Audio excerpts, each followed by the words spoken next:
You're watching TVC News at 10. I am Nifebi Oguntoye. We start with judicial matters where 3 defendants arraigned by the federal government before Justice Salim Ibrahim of the Federal High Court Abuja have been sentenced to life imprisonment for concealing information about the masterminds of the Oriire Kidnapping in Oyo State. They are Abdulrazak Umar, Yunusa Musa, and Shamsuddin Sani. They also pleaded guilty to being members of Darus Salam, an affiliate of Ansaru, a proscribed terrorist organization. Senior reporter Celestina Area has more. The first and the third defendants, Abdulrazak Umar and Shamsuddin Adamu, pleaded guilty to providing training, instructions and inciting members of their WhatsApp group titled "The Oneness of Allah is a Foundation of Peace" to commit acts of terrorism.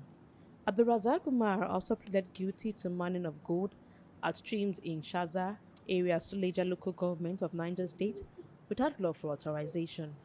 The defendant pled not guilty to other charges as it affects them respectively. In the 10-count charge, the federal government is accusing the defendant of aiding and concealing the information of the masterminds of the Oriire school kidnapping.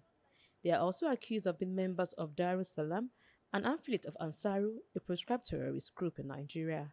The defendant is also being charged with providing trainings and instructions of terrorists via their WhatsApp group titled "The Oneness of Allah is a Foundation of Peace." Lastly, they are accused of engaging in mining of golds at streams of Shaza area, Suleja local government area, Niger State without lawful authorization. Before the court convicted the defendants on the charges they have pleaded guilty to, the prosecution called a witness, an investigator with the DSS, to review the facts of the case.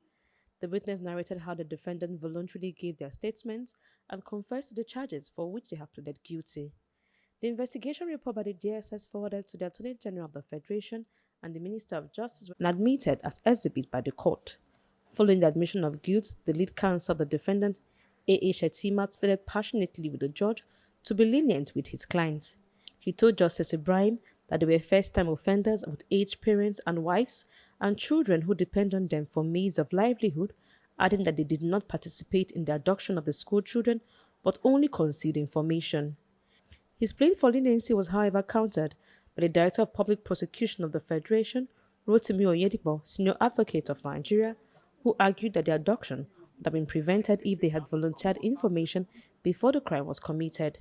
Mr. Oyedipo urged the court to invoke maximum punishment of life imprisonment to send a signal to bandits in the forest that criminality has consequences, adding that gallant officers were lost during the rescue operation of the abducted children and teachers. Justice Salim Ibrahim, in his judgment, agreed with the DPP and sentenced them to life imprisonment. The matter was adjourned until 15 September 2026 for trial on the remaining charges.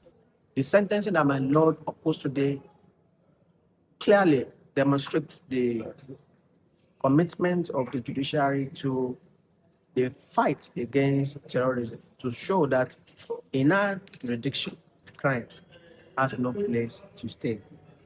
And your lordship, the court rather, had them pronounced today by giving them life sentence in respect of count 6.